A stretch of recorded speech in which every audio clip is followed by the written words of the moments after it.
Bella Construction giving you Madden and Benz Unfiltered today. Mark Madden, me, Tim Benz. 27 years of experience. Bella Construction specializing in roofing, siding, windows, and doors with large purchasing power. They have unbeatable prices, top quality. For a free estimate, call 724-515-5163 or visit mybellaRoof.com. Bella Construction, where quality and affordability meet. Mark, we knew that the Steelers were going to have to score points to beat the Bengals. They did score points. They scored enough. I didn't think they'd have to score 44 to beat them.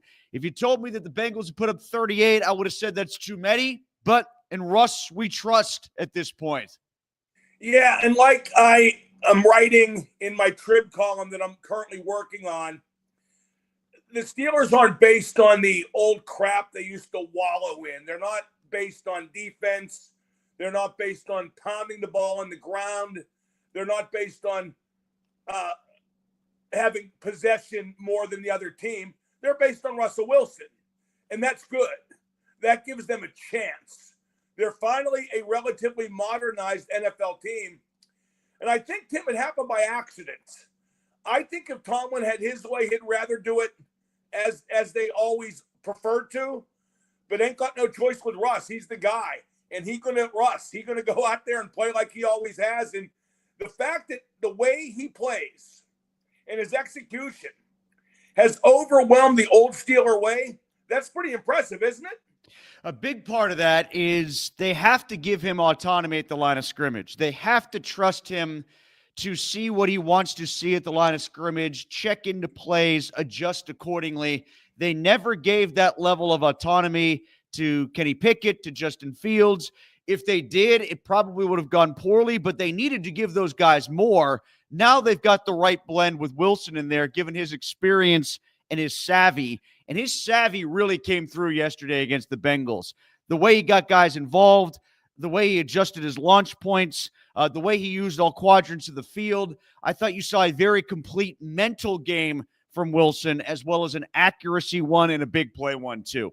No question. And your point about his decision-making at the line of scrimmage is well taken. Tim, if Justin Fields was the quarterback, the Steelers get slaughtered yesterday. I mean, absolutely slaughtered. That game would wind up like 38-13 Cincinnati. But Russ figures it out. He is, as I keep saying, a professional quarterback. I thought the biggest series of the game was the defensive one that ended in the TJ Watt strip sack, because they were doing that thing where they were going score for score. And right. That's all well and good for a while. As we've talked about, Wilson allows you to do that. But at some point, you do need to have a defensive stop. That was the optimal point for them to get a defensive stop. And credit to Watt, after what's been a relatively quiet 6 weeks for him. He made a huge play at the right time. They got the ball back, and that switched momentum and got them into the positive column after the bad break on the pick six on the opening series. See, Tim, this is where the fans aren't very bright. And I'm speaking to everybody watching this, obviously. They're just stupid, because there's still X amount, maybe not today, maybe not after yesterday, but there's still X amount of people who want Justin Fields to play, Tim. And that was in the media for a long time, too. And people who should understand football. They say Fields running around and he got the crazy legs and it's fun. Russell Wilson thinks. He's cerebral. Like you said, utilizing the whole field. That pass he threw to Freiermuth in the seam for the touchdown, that was a work of art. This guy is turning back the clock. I don't know if he's as good as he was in Seattle. I bet he's pretty close.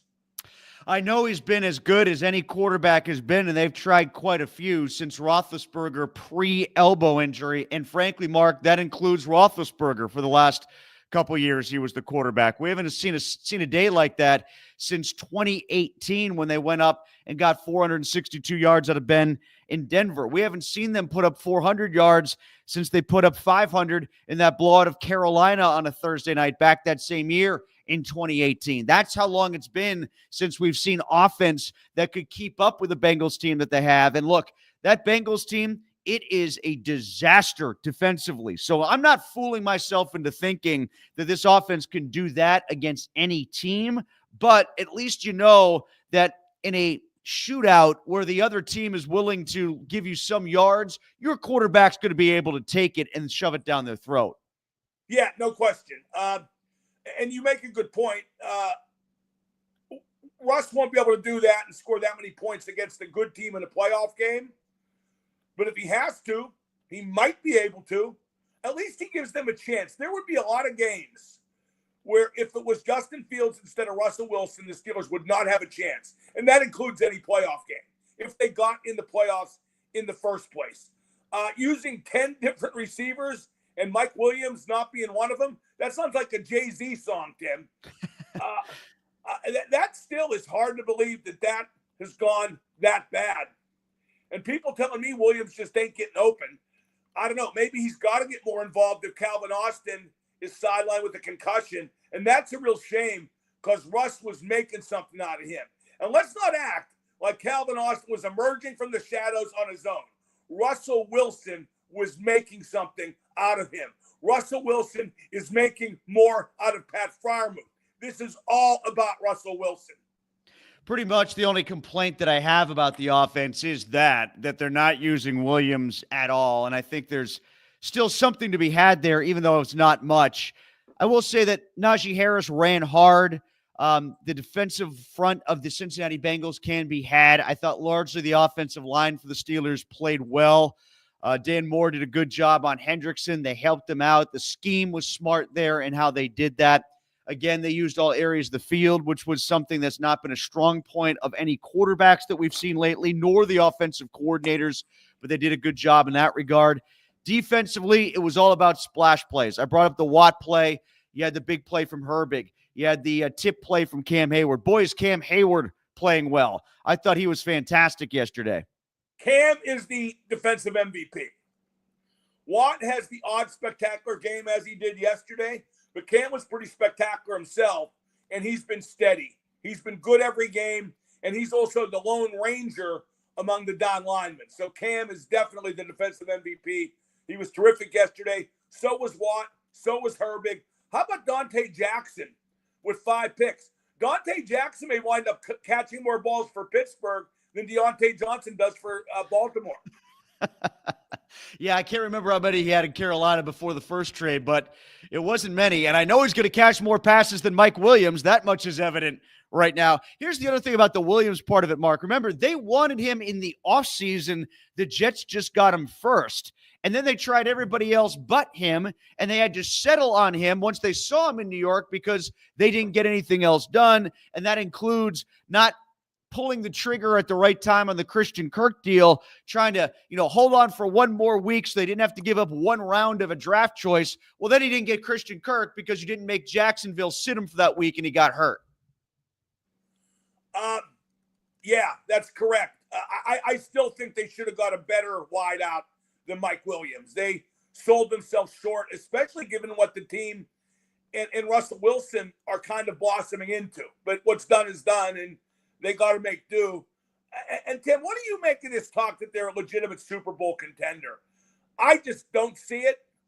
I don't think they could be Kansas City or Buffalo in a playoff game. Maybe not Baltimore, although, they're Baltimore's bogey team. I think they'll have trouble with the LA Chargers team. I think they're a much better team. I don't think they're where people are pretending they are just yet.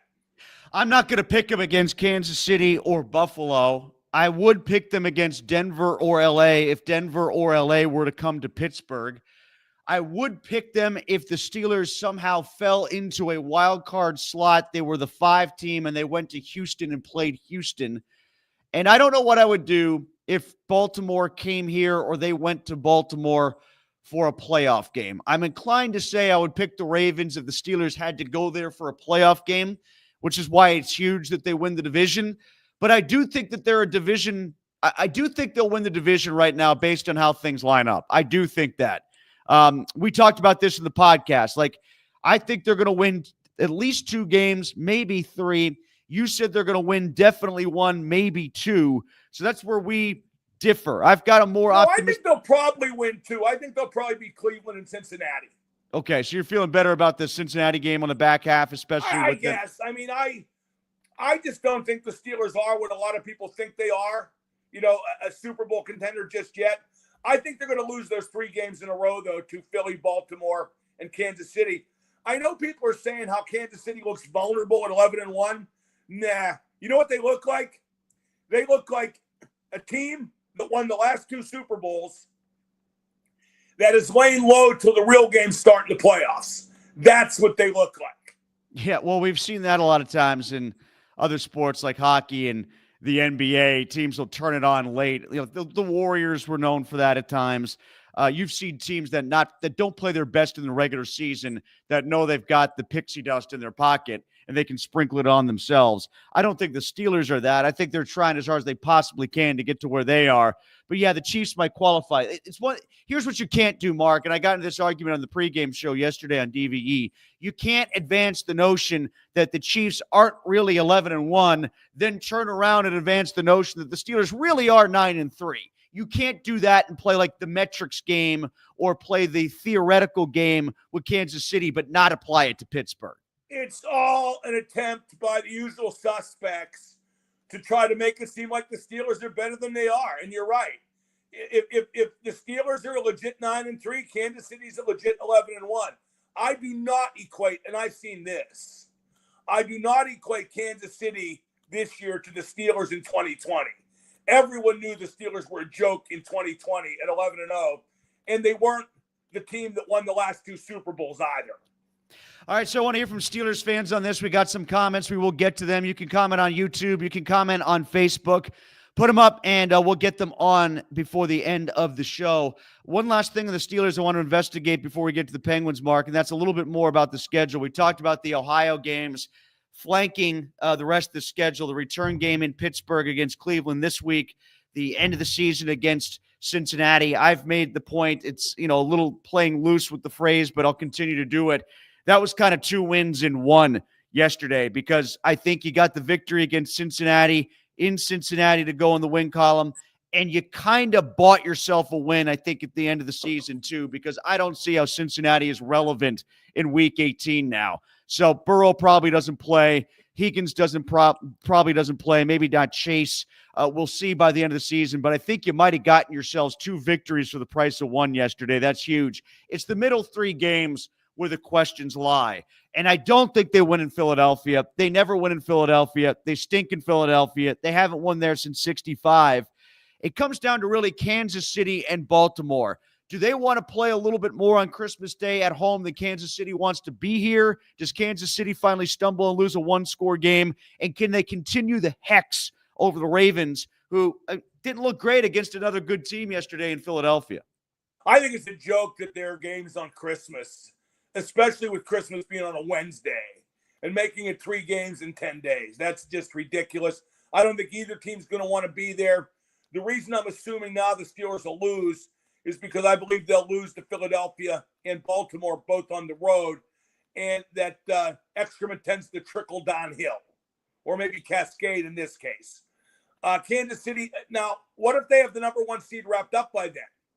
I mean, it could be different if that's the case, but still, I think the Steelers lose those 3 games in a row. One thing we didn't talk about. Real quick, Mark, I think it's going to be really hard for them to have the number 1 seed wrapped up. They might have their division wrapped up, but with Buffalo winning again yesterday, that's going to be really hard, especially with Buffalo having the win against them. That's going to be hard for them to have the number 1 seed wrapped up. It could happen, but you're right. It's improbable. To backtrack, one thing we didn't talk about was Joey Porter Jr. Oh, yeah. 6 Flags, which, by the way, the amusement park should sue him. And only 4 got accepted. He committed 2 flags on the same play, which is just great. And, maybe I'm in the minority. I'm just not worried. I think he's had a lot more good games than bad this year. I think he's a quality talent. I think his attitude's in the right place. I'm worried about Pickens. I'm not worried about Porter. Yeah, Pickens getting those flags again. Just don't do the gesture to the crowd. You already got 1 penalty. Just stop doing anything the rest of the game. Don't give me this afterwards, well, the refs got the gesture wrong. Okay, then don't make the gesture. Don't put them in a position to figure out what's right and wrong. You saw they couldn't figure out that you got tackled by your own helmet on the first play of the game. Why are you trusting those guys to make a judgment on your behalf because you want to screw with the fans? Well, in that vein, Tomlin said that Pickens has to grow up, and he does. But Tomlin also said that Pickens has a target on his back, like Pickens is a victim. Pickens has created all of his own problems. That opening play where he got tackled by his helmet and it led to a Kansas City pick six, that's on him for being a dink out there all the time. So I don't feel sorry for the guy at all. I don't think he's very bright. I think he has zero accountability. If I'm the Steelers, I draft a receiver in the coming draft. I sign a good receiver in free agency, and I get rid of Pickens after the season because I can't extend him long-term at big money. And if you don't, he's going to be insane as a lame duck. He's got to go after the season. Got to get rid of him. He is counterproductive. You don't win with guys like that. And you can get huge return for him, too, because somebody else will think they can fix him. Think so? Yeah. I mean, I you get it.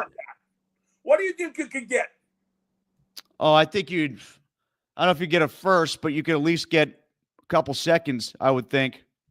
Well, in light of the fact that the Steelers got what turned out to be the first pick in the second round for Claypool, maybe, but I wouldn't want George Pickens. I don't want him now. If he, I wish they had a better number 2 receiver than what they got. I'd love to see if Tomlin would bench Pickens. I don't think he would. That's not Tomlin's style, which is to say he's weak in that regard. But this guy, I mean, he had 73 receiving yards yesterday and gave back 30. Yeah. Yeah, and that second one was huge because it would have been 1st and 10 at the 13. Maybe he gets a touchdown himself and gets 2 on the afternoon, but instead they had to move it back to the 29. They lost yardage on the first play. They got a field goal block. They burned a timeout along the way as well. It was a disaster after that penalty. I mean, that really cost them. It was a very costly 15 yards. Tim, I've lost track, and that's bad when I lose track of my own bits. But I think he's AB Junior. I think Junior was Juju. Junior was Claypool. And Junior is Pickens. Does that sound right? Yeah, so that would make him AB4, like IV, if we're doing that. Yeah, right. Like Roman times. Yes, exactly. The gods have spoken.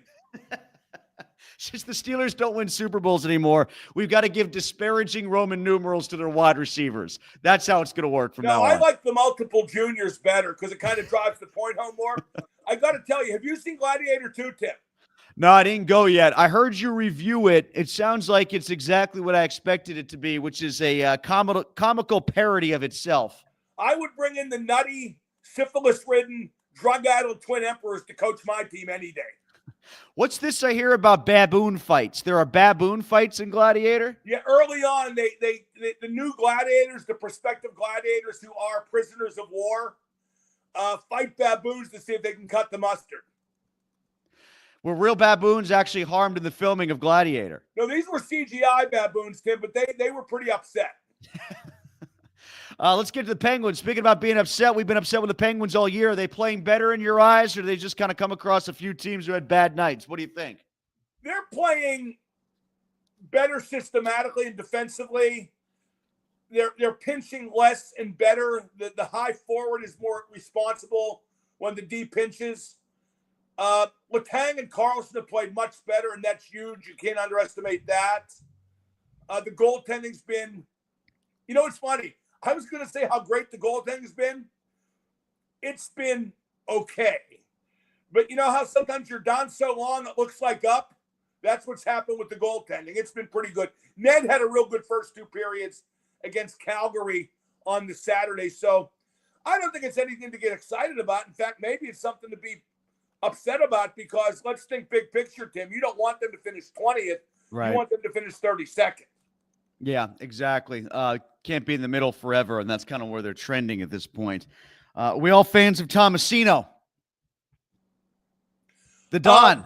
I like that he gave protection to Michael Corleone when he was hiding in Sicily. Don Tomasino. Yeah, I mean, it's that new team adrenaline, and he's, had some pretty good chances. He's buried for the 2 goals, but do I think he's a top 6? No way. Yeah, they keep trying to find these guys that were washouts and other stops, and hopefully they come to Pittsburgh and something rubs off on them. They figure out what the other team couldn't figure out about them. But, we've seen Cody Glasses and guys like that in this shape before, and I just think he's going to be another one of those. Yeah, if he stays on a hot streak for another couple games and then recedes, that wouldn't be surprising. One thing I will say, Tim, he is flying around out there. He can skate. How about Pickering? What do you thought of Pickering? He's good. I mean, I think soon he'll go back to Wilkes because he'll develop better there. But I think he's going to be a good, I think like a number 4, a second pair NHL guy, and that's fine. You need those. I think he'll be the new Pedersen. Mark, I looked it up before we get to questions here since we talked about it in the podcast. You were right. The latest projection was Indiana, who I know is your adopted college football team, going against Georgia on the road for the first round of the college football playoff. Yeah, even though Indiana has a much better record in a comparable conference. Yeah. Which, again, I can't get beyond what we talked about yesterday, which is a byproduct of expanding the playoff like this is you could have what is a historic game, a historic upset between rivals at the end of the season, like Michigan, what they did to Ohio State, and have it mean virtually nothing. Seriously. It means nothing.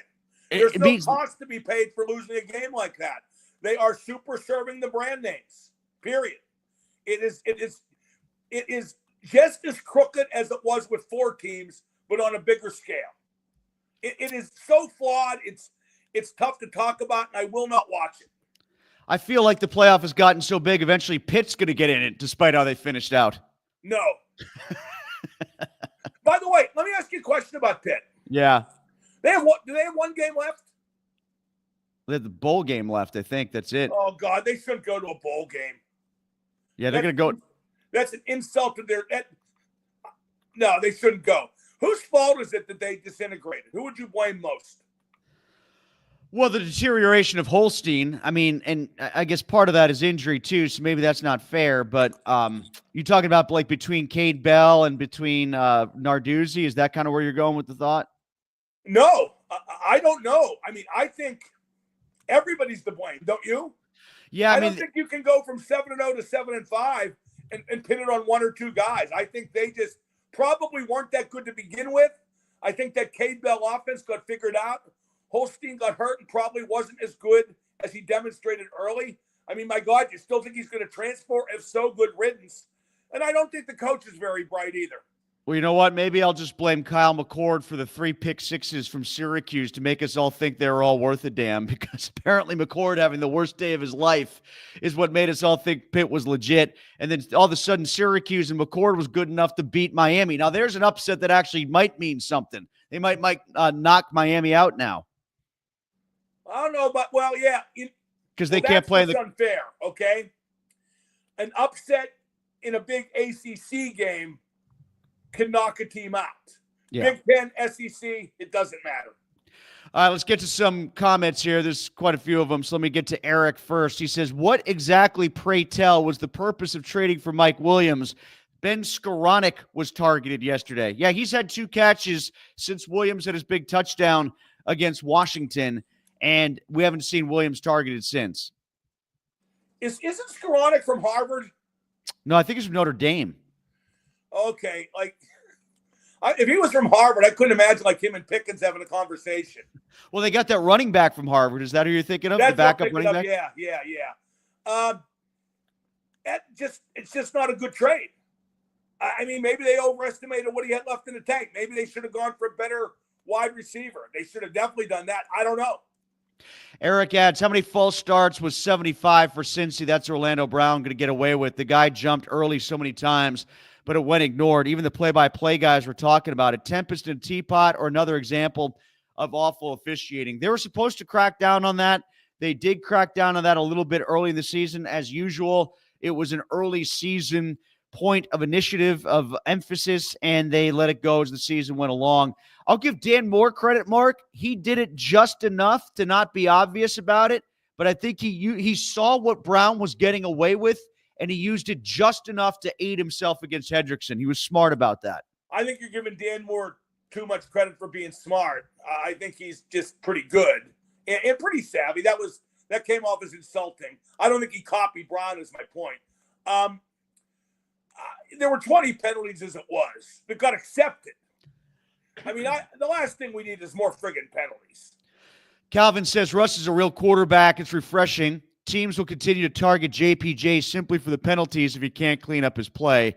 You're right about that. I think Tomo was trying to throw him a lifeline after a rough day in the press conference, but there's some legitimacy to what he said. He'd rather have him up on Higgins and doing battle with Higgins and making Higgins work for every inch that he has because he's such a big body. That exacerbated what you saw yesterday. Like the one penalty that was really bad, Mark, was the pass interference on a ball that was probably uncatchable, but he just made himself so obviously interfering. You had to call it, yeah. Let me ask you this, Tim. Who was Porter on more, Chase or Higgins? Higgins. Like exclusively? Well, it was tough to tell from television, and I haven't seen the All-22 or anything yet, but the play-by-play guys were making it sound like he was on Higgins all day. Tomlin referred to that, him being on Higgins more. I think they did the Belichick thing yesterday, which, the Patriots did this a lot that one year. You double the best guy and single up on the other good guy. With your best guy. Right. Right. Okay. Jonathan says, unsportsmanlike and PI flags. That's Steeler football, baby. Yeah, they gave themselves a negative talking point for us to dwell on after the win. I'm not going to let that override the win because it was a big one. Like I said, it might get you 2 in the win column. But, yeah, those are negative talking points we can certainly focus on. Yeah, I just think it's a big win, and I'm hardly the optimist when it comes to Steelers. I just take so much good away from that win. And just the emergence of Russell Wilson and the modernization of the offense, they have a chance now. When they made the playoffs with bummy quarterbacks, Tim, they just didn't have a chance. They had zero chance. Now they have a chance. Richard says, even though Pickens is immensely talented, there's no way the Steelers can give him big money long-term with his immaturity and attitude issues. Yeah, that's what we talked about. I haven't heard anybody counter that thought yet. I mean, anything that I've heard from within the building is that speculation has some merit to it. I can't even bring him back next year, Tim. I find a way to get rid of him because if you bring him back as a lame duck without a contract, he will be unbearable. Even more so than now. Richard adds, getting wins against Vancouver, Boston, and Calgary was a pleasant surprise that now the Penguins have to avoid going into another losing streak, which is very possible as they are a very streaky team.